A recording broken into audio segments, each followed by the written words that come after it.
Muy buenas, sean bienvenidos a la materia de cartas pastorales. Vamos a iniciar entonces con nuestro estudio de las cartas pastorales con el libro de Primera de Timoteo. Vamos a iniciar en esta ocasión con el capítulo 1. Así que rogarles a todos los que estén ahí presentes, que estén listos con sus Biblias, un cuaderno para poder ir anotando cada una de las doctrinas, cada uno de los ministerios, para poder entender de mejor manera esta carta. Muy bien, pues empecemos.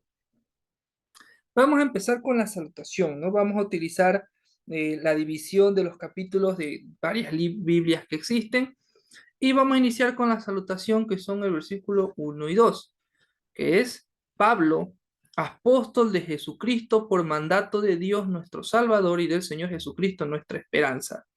A Timoteo, verdadero hijo en la fe, gracia, misericordia y paz de Dios nuestro Padre y de Cristo Jesús nuestro Señor. Como pueden ver aquí, los que están viendo, está remarcado, por ejemplo, Pablo está sin marcar, apóstol de Jesucristo está con rojo y lo demás está con verde. Recordemos entonces que cuando está marcado con verde, se refiere a una doctrina fundamental. Si está marcado con rojo, se refiere, a un ministerio, un mandato, y si no está marcado es una doctrina general. Entonces, teniendo eso en cuenta y marcando en nuestras Biblias, vamos a empezar con la investigación o el comentario propio que vamos a ir haciendo. Por ejemplo, Pablo. Pablo, su nombre es Saulo de Tarso. Ahí en Hechos 9:11 tenemos esa información.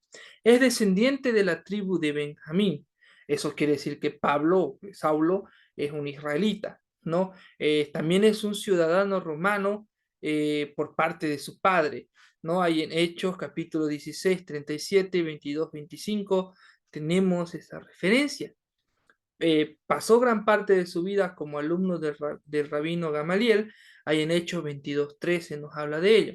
Eso quiere decir que él estudió gran parte de su vida bajo la tutela de este hombre, de este rabino. Entonces Pablo era un estudioso, un conocedor o un maestro, un rabí. Se cree que era un rabí, también un rabino, al estudiar de parte de él.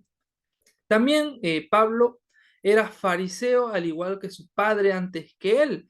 Hechos 23:6 da esa referencia, ¿no? Entonces Pablo, al ser fariseo, entonces debió cumplir con las diferentes demandas que se le da para ser parte de este grupo, de esta secta que existía dentro de Israel.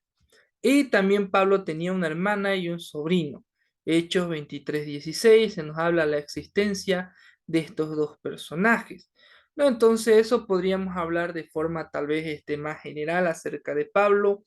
La mayoría conocemos las circunstancias de su conversión, ¿no? Cuando estaba haciendo la persecución a los cristianos, se dirigía a Damasco y el Señor ahí se le aparece y bueno, eh, le llaman, bueno, le hace la pregunta porque me persigues y se le hace llamado al ministerio.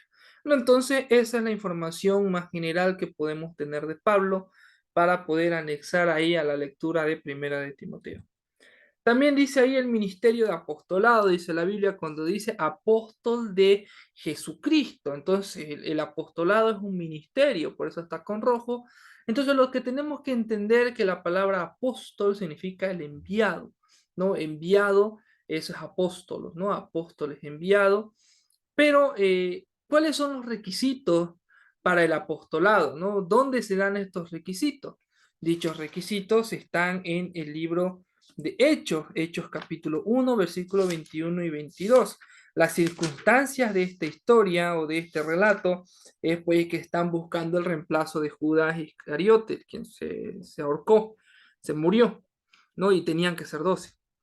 Dice acá la palabra del Señor, Hechos capítulo 1, versículos 21 y 22. Es necesario pues que de estos hombres que han estado junto con nosotros todo el tiempo que el Señor Jesús entraba y salía entre nosotros, comenzando desde el bautismo de Juan hasta el día que de entre nosotros fue recibido arriba, uno se ha hecho testigo con nosotros de su resurrección, ¿no? Entonces los requisitos, podríamos decir de alguna manera, pues son esencialmente tres. Haber estado o estar con el Señor 3 años, ¿sí? Siendo instruidos directamente por Él, ser testigos del Señor resucitado y ser enviados por el Señor mismo. Por eso son apóstoles del Señor o apóstoles de Cristo, ¿no? Enviados directamente por Cristo. ¿No? Entonces Pablo cumple con estos requisitos. ¿Será que Pablo estuvo 3 años aprendiendo del Señor directamente de él? Sí, en Gálatas 1, del 11 al 19 se nos habla acerca de esto. ¿Será que Pablo fue testigo del Señor resucitado? Claro que sí. En Hechos capítulo 9, versículo 4 al 6 se nos habla acerca de esto. ¿Acaso Pablo fue enviado por el Señor mismo a su ministerio? Sí, en Hechos capítulo 8, versículos 15 y 16 se nos narra esto. Entonces, en conclusión, Pablo realmente es un apóstol del Señor Jesús, ¿no? Entonces, hay algunas preguntas que quiero que ustedes, los alumnos, puedan investigar y puedan tal vez responder, y esto va a ser parte de la primera tarea. ¿Cuál era el ministerio de los 12 apóstoles? ¿Y por qué debían ser 12 apóstoles? ¿Por qué no 13? ¿Por qué no 11? ¿Por qué no 9? ¿Por qué 12? ¿No? ¿Qué información tienen ustedes acerca de eso? Y como pregunta 2 o como segundo punto de preguntas, ¿cuál era el ministerio de Pablo como 13º apóstol o como el apóstol número 13? ¿Pablo tenía algún propósito diferente al de los 12? Sí, no, ¿por qué? No, entonces esas son preguntas que para los alumnos, para la tarea. Pero podemos, en resumen, acerca del punto del ministerio del apostolado, es que Pablo sí cumple con los requisitos de ser apóstol. Y viendo esto, ¿será que el ministerio del apostolado puede ser vigente hoy en día a la luz de estos requisitos? No, no, no. Pero ahí tenemos un poco de la información acerca del ministerio del apostolado. Dice ahí la segunda parte que este ministerio es por mandato de Dios nuestro Salvador y del Señor Jesucristo nuestra esperanza. El apostolado era un ministerio especial dado a un grupo selecto de cristianos con la tarea principal de ministrar el Evangelio inicialmente al pueblo de Israel y luego a todo el mundo, siendo la punta de lanza del Evangelio es el ministerio del apostolado, ¿no? El llevar el mensaje de salvación. También algo interesante es aquí que dice que el mandato de Dios, nuestro Salvador, y del Señor Jesucristo, nuestra esperanza. Dios nuestro Salvador. ¿Por qué es importante tener en cuenta al Salvador como Dios, ¿no? Al Salvador como Dios. Este comentario o esta frase está enlazada directamente con la doctrina de la salvación y con la doctrina de Cristo, ¿no? De Cristo como Dios. ¿Por qué? Para el perdón del pecado en el Antiguo Testamento era necesario un sacrificio, ¿no? Pero como ese sacrificio era finito, o sea que era un ser inocente, como puede ser el animalito, o el animal, la oveja, cabra o vaca, ¿no? Entonces era un sacrificio finito, por lo tanto la salvación era finita. Eso quiere decir que en el momento en el que la persona volvía a pecar, pues volvía a estar fuera de la comunión con Dios y volvía a estar perdido, por decir de una manera. Pero al tener en cuenta de que Dios es nuestro Salvador, ya estamos hablando de un ser infinito, ¿no? De un ser poderoso, de un ser eterno. Y como el Señor Jesucristo, siendo hombre y siendo Dios, dio su vida por nosotros, Dios nuestro Salvador, entonces la salvación es infinita, ¿no? Y del Señor Jesucristo nuestra esperanza. La esperanza del cristiano es morar en su debido tiempo con el Señor Jesucristo en la eternidad, ¿no? Entonces, eso también es cristología y soteriología o la doctrina del porvenir. Entonces, eso nos habla ahí. Timoteo, ¿no? ¿Quién era Timoteo? Timoteo era pues el nieto de Loida e hijo de Eunice, como se nos remarca en 2 de Timoteo 1:5. Eran mujeres judías que instruyeron en las escrituras a Timoteo. Ahí también en 2 Timoteo, pero esta vez capítulo 3, versículos 15, se nos hablan de eso, que le estuvieron enseñando a Timoteo de las escrituras, o sea, del Antiguo Testamento. Su padre era griego, Hechos 16:1. Es muy probable que su padre haya muerto antes de que Timoteo conozca a Pablo. Timoteo era oriundo de Listra, una ciudad romana en la provincia de Galacia. Llegó a los pies del Señor por el ministerio de Pablo, convirtiéndose en su discípulo y colaborador, y con los años Timoteo se encarga de la iglesia de Éfeso.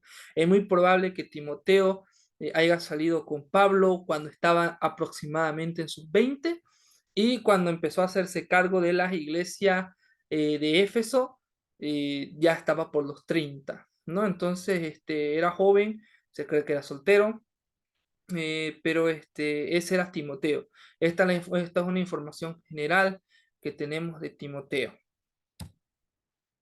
Se refiere Pablo a Timoteo como verdadero hijo en la fe. Esta era la manera en la que el apóstol Pablo se refería a Timoteo. Era un verdadero, la palabra verdadero da alusión a la vida cristiana que que Timoteo llevaba, ya que daba testimonio de una verdadera conversión al Evangelio. Solo Timoteo y Tito eran mencionados así por Pablo como hijos en la fe, no directamente. En las cartas de Filemón, por ejemplo, también se menciona otro hijo en la fe, pero ese es tema aparte. Hablando de pastores y siervos de una iglesia, solo de Timoteo y Tito tenemos mención de esta manera por Pablo. ¿No? Entonces, verdadero hijo en la fe entraría en la categoría como mandato ministerio, porque el ser un verdadero cristiano, que su fe se manifestase en la vida cristiana, es entonces parte del ministerio, porque muchas veces como cristianos, y esto me gustaría tal vez en un comentario extra, muchas veces como cristianos creemos que un ministerio solo se reduce a lo que hacemos en la iglesia, ¿no? Y no, el hecho de llevar una vida cristiana es un gran ministerio porque a través del testimonio damos el conocimiento de Cristo a las personas que nos rodean. Eso es un verdadero hijo en la fe o una calificación correcta del ministerio, ¿no? Entonces, por eso Pablo se refiere así a Timoteo. También dice aquí, no, gracia, misericordia y paz de Dios nuestro Padre y de Cristo Jesús nuestro Señor. Es interesante esto porque nos habla de cómo se relaciona o cómo podemos alcanzar estas cosas a través de Dios. ¿Por qué? Porque la gracia es algo dado por Dios a través del sacrificio del Hijo. Esta gracia es la salvación. La misericordia solo es dada por Dios.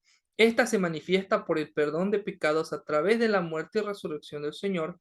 Y la paz solo se puede encontrar en Dios, ¿no? A través del ministerio de, de la salvación que es dado por el Señor Jesús, ¿no? Entonces, estas tres cosas entran en la categoría de doctrina fundamental, ¿no? Porque estas tres cosas solamente son dadas por Dios, no se puede alcanzar de ninguna u otra manera, ¿no? Entonces, con esta porción terminamos con la salutación. Pasamos a lo siguiente, desde el versículo 3 hasta el versículo 11, dice la palabra de Dios: como te rogué que te quedases en Éfeso cuando fui a Macedonia, para que mandases a algunos que no enseñen diferente doctrina, ni prestes atención a fábulas y genealogías interminables que acarrean disputas, más bien que edificación de Dios que es por fe. Así te encargo ahora.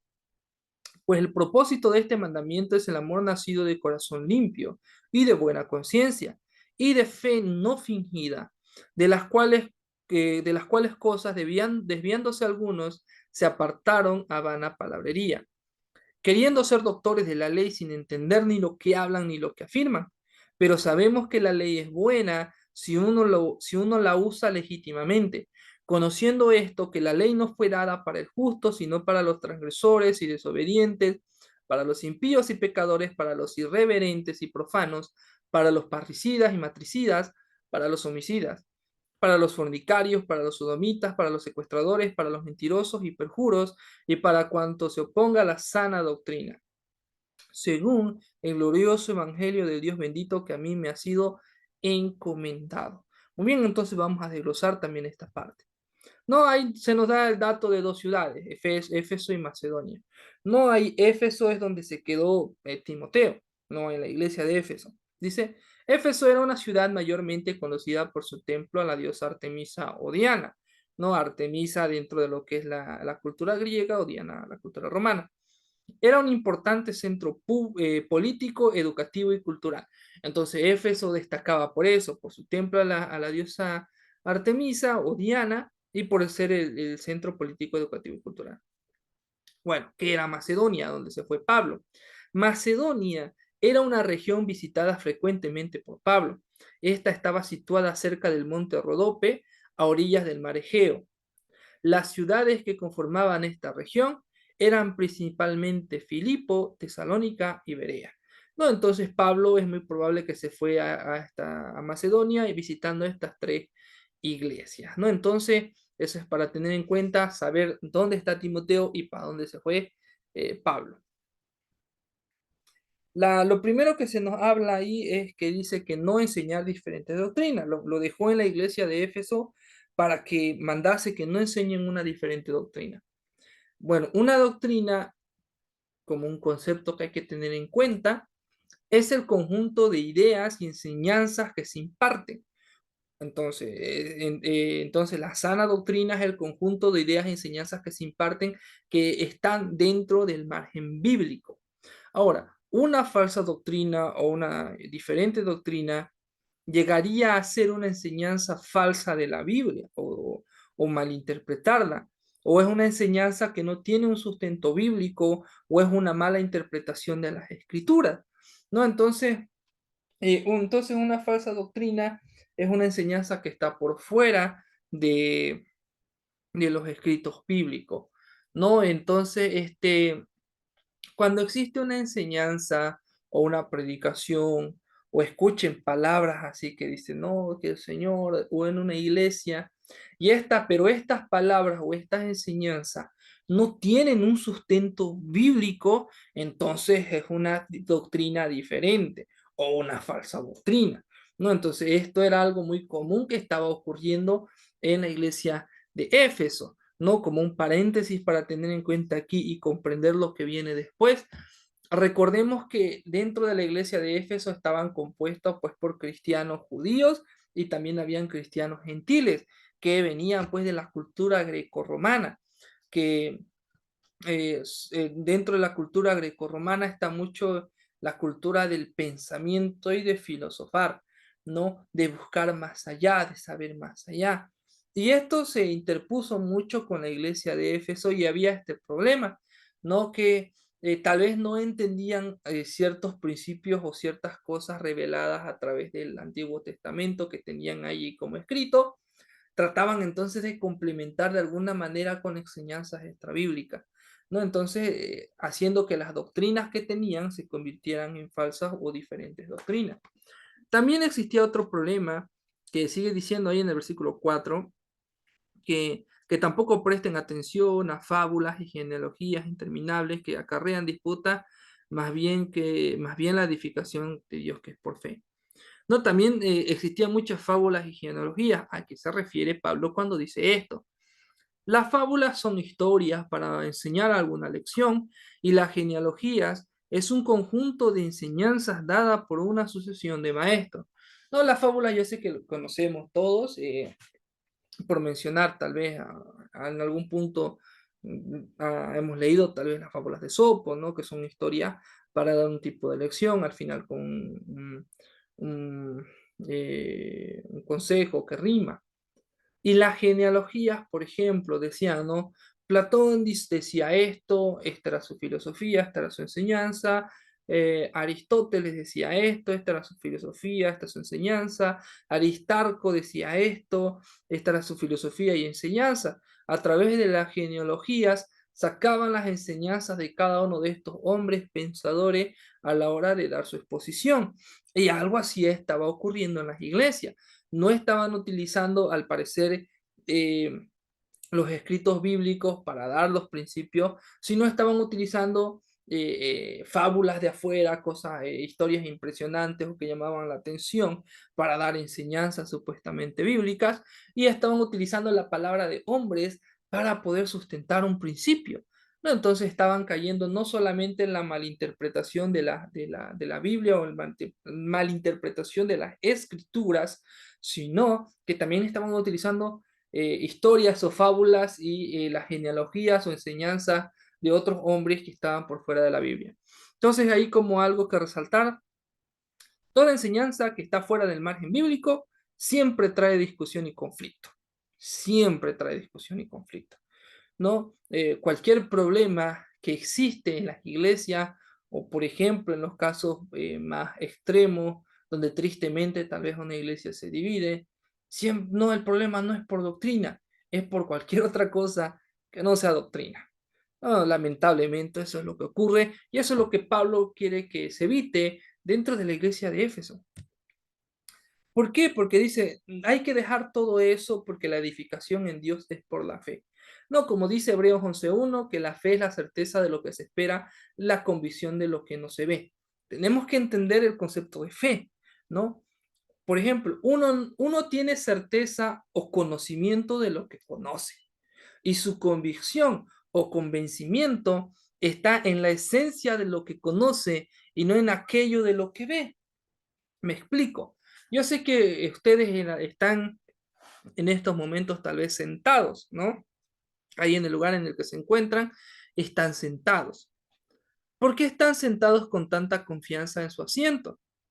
Porque ustedes lo conocen, ¿no? Entonces, tienen la certeza y la seguridad de sentarse ahí porque conocen ese asiento, ¿no? Y a través de ese conocimiento están convencidos, aunque no puedan ver la durabilidad de la silla, no la puedan palpar, simplemente la pueden sentir, están convencidos y depositan todo su peso en esa silla para estar sentados, ¿no? Tienen la confianza que les da el conocimiento que tienen en ese objeto para sentarse. Entonces, la fe, podríamos decir de una forma más aplicativa, es que en la medida en que más conozcamos a Dios, vamos a tener más certeza, vamos a estar más convencidos de Él y vamos a poder estar cimentados en Él y Él será nuestra edificación. Y si creemos en Él, creeremos en su palabra y no tendremos que estar buscando comentarios extrabíblicos o malinterpretando algunas cosas. La edificación debe ser a través del conocimiento de Dios, que a su vez se da a través de su palabra, la cual nos transmite la sana doctrina, la misma que debe ser suficiente y cabal para la edificación de la iglesia. ¿No? Entonces no hay que buscar, o Pablo le dice, no hay que buscar, o que no busquen en otros lados, que busquen en Dios, que la edificación sea por la fe en Dios, y la fe viene por el oír, dice, no, la fe viene por el conocimiento. Entonces, mientras más conocemos a Dios, más fe tendremos en Él. También aquí nos dice algo interesante, ¿no? En el versículo 5, pues el propósito de este mandamiento es el amor nacido de corazón limpio y de buena conciencia y de fe no fingida, ¿no? La correcta aplicación de la sana doctrina desemboca en un corazón limpio, o sea, limpio de la práctica del pecado. Desemboca también en una buena conciencia, conciencia a la hora de actuar, y fe no fingida, una verdadera vida cristiana. Estas tres son el resultado de la aplicación de la sana doctrina. ¿No? Entonces, cuando se aplica o se enseña constantemente la sana doctrina, automáticamente el cristiano va a quedar limpio de la práctica del pecado. Como seres humanos sabemos que no podemos deshacernos totalmente de la naturaleza pecaminosa, pero por lo menos estaremos limpios de la práctica del pecado. Hay una gran diferencia entre practicar el pecado y caer en pecado, ¿no? Entonces el constante estudio de la Biblia, estar en comunión con Dios a través de su palabra, vamos a ser menos propensos a caer en pecado. Y por tanto tendremos una mejor conciencia a la hora de actuar, y al tener una buena conciencia a la hora de actuar y estar libre o limpio de la práctica del pecado, vamos a tener una verdadera vida cristiana cimentada en una fe no fingida. Entonces, por eso Pablo le dice, este es el resultado de seguir la sana doctrina. Ahora, aquí se nos habla de algunos datos interesantes que estaban ocurriendo en la iglesia de Éfeso.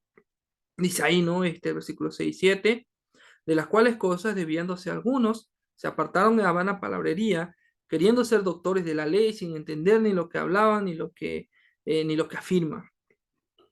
Entonces, dice, desviándose apartados en vana palabrería. Al estar enseñando fuera de la sana doctrina, estos cristianos son considerados como fuera del camino o desviados de la verdad. Y al ser palabras fuera de la doctrina, pues estas son en vano. No tienen ningún peso, ningún valor. ¿No? Entonces, el estar fuera de la doctrina son considerados personas apartadas y en vanas palabrerías. También dice que estas personas, que estos cristianos, entre grandes comillas, tal vez podríamos decir, doctores sin entender lo que afirman, es que al hablar de lo que no saben, o sea, al hablar de lo que no conocen de la Biblia o no han tenido ese estudio, solo pretenden saber. Al parecer, la falta de conocimiento bíblico trataban de cubrirlas con filosofías o doctrinas externas, con cosas tal vez que ellos conocían, o con cosas que le llamaba la atención, o con cosas arraigadas desde su cultura. ¿No? Entonces, muy importante el estudio correcto de la Biblia, de las Escrituras, para llevar una vida cristiana correcta y un ministerio exitoso, podríamos decirlo así. Y esta sección termina de la siguiente forma, versículo 8 en adelante. Ahí dicen, pero sabemos que la ley es buena si uno la usa legítimamente, conociendo esto que la ley no fue dada para el justo, sino para los, y nos da una lista larga de pecadores, podríamos decir así, ¿no? Entonces la ley es buena si se usa legítimamente. La ley es buena si se usa como la ley está escrita que debe usarse. Tenemos que entender algo, que al referirse Pablo a la ley, se refiere al conjunto de leyes que se les dio al pueblo de Israel en el monte Sinaí. Esas mismas leyes, esas mismas escrituras que Timoteo viene aprendiendo porque su madre y su abuela les vienen enseñando, esas mismas leyes dice que son buenas, ¿no? Son buenas.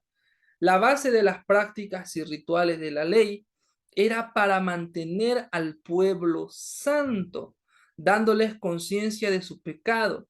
Esa es la razón por la cual Dios le da la ley. Si uno estudia Éxodo, Levíticos, Números y Deuteronomio, vamos a encontrar que la práctica de esta ley lleva como consecuencia al pueblo de Israel a acercarse a Dios. Pero para poder acercarse a Dios tenían que ser conscientes de su propia falla y por eso está dado la ley, para que sepan en dónde están fallando.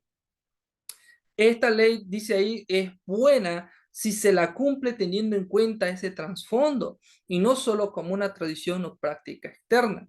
La ley es buena en el sentido de que le da luz a la persona de ver su condición y qué es lo que necesita para acercarse a Dios, ¿no? Del sacrificio, en este caso el sacrificio que es el Señor Jesucristo. Por eso es que dice que la ley fue dada y ahí da un conjunto de pecados que todas engloban a las faltas que existen dentro de la ley. Eh, y al final, ¿no? de esta porción, dice, la ley no fue dada para los justos, dice, ¿no? La ley no fue dada para los justos, teniendo en cuenta que el trasfondo de la ley era el acercamiento a Dios a través de la santidad, teniendo en cuenta el pecado personal. Es más que claro que la ley era para la aplicación del pecador, ya que el justo, entre comillas, no tendría de qué arrepentirse. Entonces la ley era buena, pues no fue dada para los justos, sino para que el pecador tenga conciencia de su pecado y que sepa que necesita pues alguna forma de acercarse a Dios. Y también dice ahí el versículo, al final, versículo 10, y para cuantos se pongan a la sana doctrina, versículo 11, según el glorioso evangelio del Dios bendito que a mí me ha sido encomendado. No, del evangelio del Dios bendito. Ya que la ley da conciencia al pecador de su necesidad, el evangelio es lo único que puede suplir esa gran necesidad, dándole al pecador la opción de acercarse a Dios. ¿No? Entonces podríamos decir que la ley cumple con ese objetivo, ¿no? De darle conciencia al pecador que necesita un Salvador, y ahí está el Salvador que es provisto por Dios para el mismo acercamiento hacia Dios. Bueno, entonces, eso es lo que Pablo le dice a Timoteo, que tenga cuidado de lo que enseña falsas doctrinas, que no se haga más eso, sino que se acercan a las escrituras, que se estudie, porque recordemos, quiero que recordemos esto, no existía como tal el Nuevo Testamento cuando fue escrito esto. Entonces, ¿qué es lo que tenían que estudiar? Pues tenían que estudiar las escrituras dadas del Antiguo Testamento, pero también estudiar las cartas que Pablo ya estaba mandando, ¿no? Entonces, por eso la ley era buena, entonces hay que estudiarla, porque de ahí tenemos conocimiento de lo que ocurriría a través de la salvación. Empezamos ahora con la sección del ministerio de Pablo, ¿no? El ministerio de Pablo. Si hay la palabra del Señor a partir del versículo 12. Doy gracias al que me fortaleció, a Cristo Jesús, nuestro Señor, porque me tuvo por fiel poniéndome en el ministerio. Habiendo yo sido antes blasfemo, perseguidor e injuriador, mas fui recibido a misericordia porque lo hice por ignorancia en incredulidad. Pero la gracia de nuestro Señor fue más abundante con la fe y el amor que es en Cristo Jesús. Palabra fiel y digna de ser recibida por todos, que Cristo Jesús vino al mundo para salvar a los pecadores de los cuales yo soy el primero. Pero todo esto fue recibido a misericordia, para que Jesucristo mostrase en mí él primero toda su clemencia, para ejemplo de los que habrían de creer en él para vida eterna. Por tanto, al Rey de los siglos, inmortal, invisible, al único y a sabio Dios, sea honor y gloria por los siglos de los siglos. Amén. Este mandamiento, hijo Timoteo, te encargo para que conforme a las profecías que se hicieron antes en cuanto a ti, milites por ellas la buena milicia, manteniendo la fe y buena conciencia, desechando la cual naufragaron en cuanto a la fe algunos, de los cuales son Himeneo y Alejandro, a quienes entregué a Satanás para que aprendan a no blasfemar. ¿No? Entonces es interesante que Pablo relata su ministerio para ejemplo hacia Timoteo. Lo primero que tenemos que tener en cuenta es cuando dice, ¿no? Al inicio que doy gracias al que me fortaleció a Cristo Jesús nuestro Señor porque me tuvo por fiel poniéndome en el ministerio. Jesús, el Señor Jesús, es la fortaleza y Él es que da la posición en el ministerio. Eso es doctrina fundamental. Es la relación que existe entre Cristo y el cristiano, ¿no? Entre Cristo y el siervo de Cristo. Quien pone en el ministerio al creyente es Cristo. Por ese motivo, el que fortalece al mismo es el Señor, o sea, al mismo creyente. La conciencia de esto es la base de un ministerio agradable a Dios.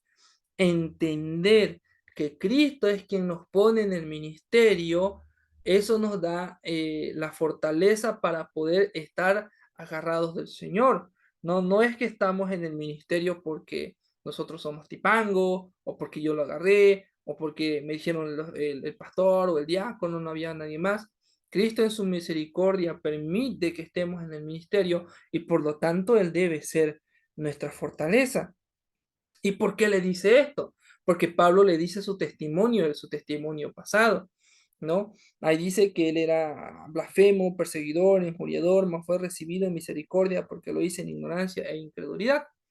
El testimonio de Pablo es un claro ejemplo de la misericordia del Señor, que a pesar de sus pecados pasados, él está siendo usado en el ministerio por mandato del Señor, ¿no? Entonces, Pablo dice, ¿no?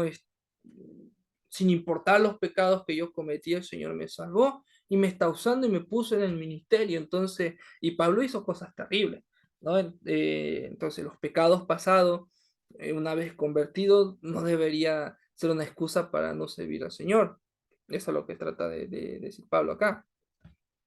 ¿Por qué? Porque dice ahí el versículo 14, pero la gracia de nuestro Señor fue más abundante con la fe y el amor que es en Cristo Jesús, ¿no? La salvación se cimenta en la fe y el amor en el Señor, ya que el Señor vino al mundo a salvar al pecador.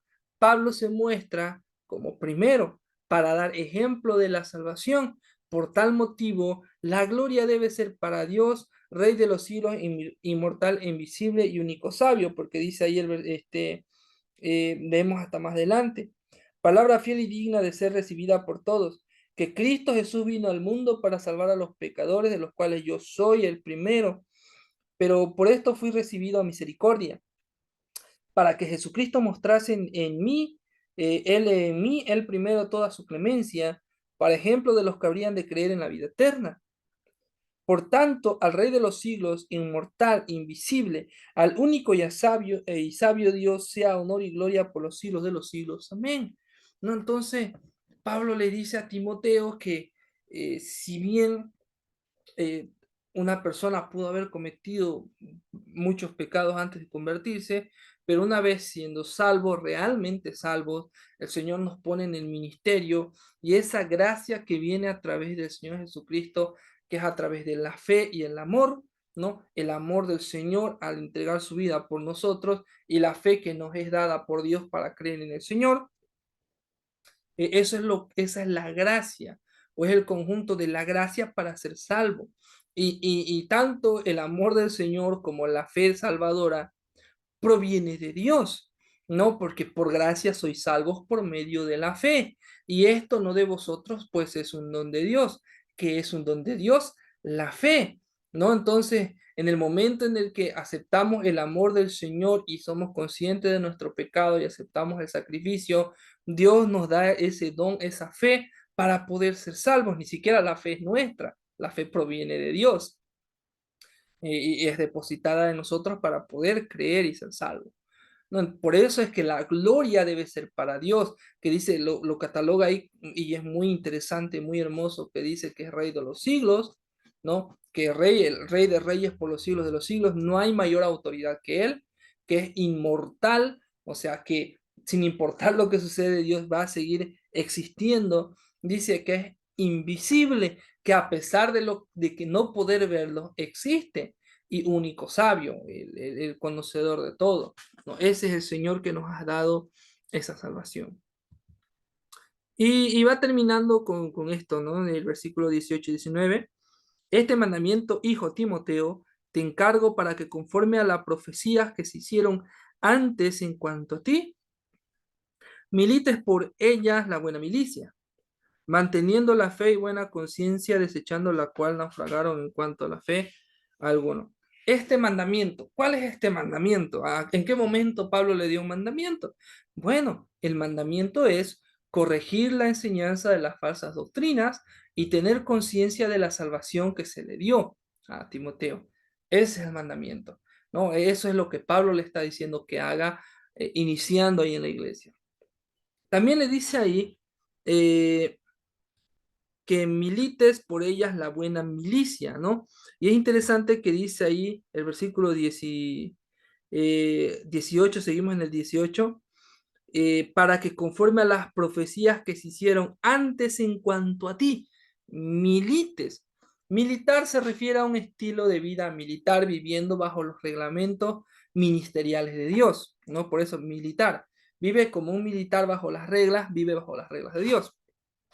Y como se nos va a mencionar más adelante en el capítulo 4 de este libro, parece ser que el ministerio de Timoteo fue profetizado con anterioridad. Alguien profetizó antes lo que Timoteo iba a hacer, ¿no? Eso es interesante, es de las pocas veces que encontramos eso.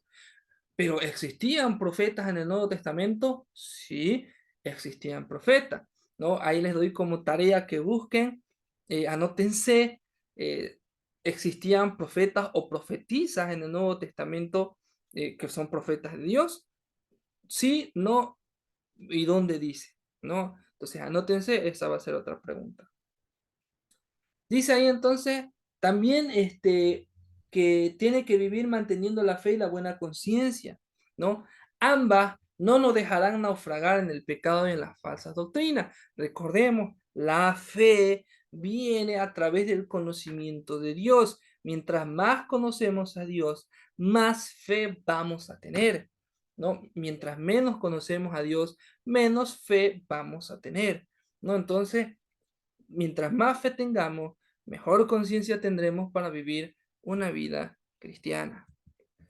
Y para terminar, se nos menciona en el versículo 20 de los cuales, o sea, los que naufragaron, los que se alejaron, los que se perdieron, de los cuales son Himeneo y Alejandro, a quienes entregué a Satanás para que aprendan a no blasfemar. Himeneo y Alejandro, no tenemos más registros de estas dos personas. Aparentemente eran conocidos por Timoteo o eran miembros de la iglesia de Éfeso. Ellos cometieron el pecado de blasfema, por tal motivo fueron entregados a Satanás. Blasfemar significa hablar en contra de Dios, ¿no? O en contra de alguien, en este caso en contra de Dios, ¿no? Blasfemar es una actividad constante. Entonces ellos constantemente estaban blasfemando o constantemente estaban enseñando falsas doctrinas, que recordemos que ese es el tema central de esta primera parte, evitar la falsa doctrina, ¿no? Entonces, Ellos fueron entregados a Satanás, ¿y esto qué quiere decir? ¿No? Apartecito, como un verde aparte, que entra como doctrina de la iglesia y doctrina de Satanás. Cuando el creyente, miembro de una iglesia, se empecina a pecar y no arrepentirse de su pecado, después de la confrontación y atestiguación de varios hermanos, lo siguiente es la expulsión de dichos creyentes de la iglesia local, ¿no? Que eh, cuando el cristiano peca y se sabe, se va a un testigo y le dice, hermano, está haciendo mal, por favor, hay que arrepentirse, no quiere hacer caso, se va entre dos, no quiere hacer caso, pues se lleva el caso de la iglesia, se lo presenta, y si aún así el hermano no se arrepiente, e incluso si se le da un tiempo de disciplina, no se arrepiente, pues se le entrega a Satanás o se lo expulsa de la iglesia local, ¿no? Entonces, eso es lo que ocurre, o eso es lo que Pablo le dice que se hagan con estos hermanos, porque ya lo hizo antes, que se empecinan a enseñar falsas doctrinas y no quieren dejar de hacerlo, entonces pues se los expulsa de la iglesia. Muy bien, entonces esta es la manera en la cual capítulo a capítulo vamos a ir estudiando, pero ojo, por esta vez eh, yo les estoy dando estos datos de cada una de estas secciones.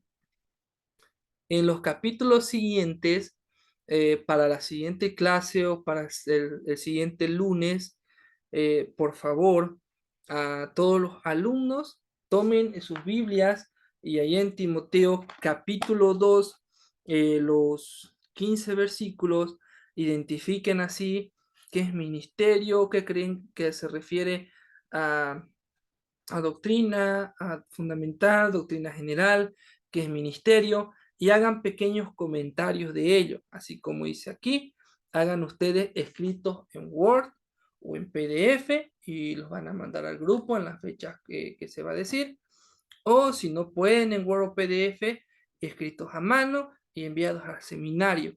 Vamos a coordinar con el personal del seminario para que los puedan dejar ahí y yo lo pueda recoger después. Ya en el grupo de WhatsApp les voy a dar más información acerca de esta tarea, pero las tres preguntas que hice a lo largo de este video me lo tienen que presentar para el próximo lunes, ya para el próximo lunes y para el próximo lunes que cae en fecha, ahorita les digo para no, lo van a presentar para el lunes 15. ¿Qué van a presentar el lunes 15? Su pequeña investigación del capítulo 2, así identificando qué es doctrina fundamental, general y mandatos o ministerio, y la respuesta a esas tres preguntas. Esta primera tarea quiero que lo hagan según vayan entendiendo, vayan comprendiendo. La primera y segunda tarea no va a ser muy exigente para ver de qué forma van entendiendo y cómo podemos mejorar. ¿Ya? Así que rogarles que cumplan con ello para seguir avanzando de la siguiente manera. Antes de ver el capítulo 2, es necesario que entreguen esa tarea. Ya, entonces, ese fue el video, la clase de esta semana, el capítulo 1. Espero que se haya entendido. Cualquier duda, cualquier comentario, hacerlas tal vez en el comentario de este video o en el grupo de WhatsApp que se va a abrir para la materia. Ya, que tengan un muy bonito tiempo, un muy bonito día y nos vemos en la siguiente ocasión.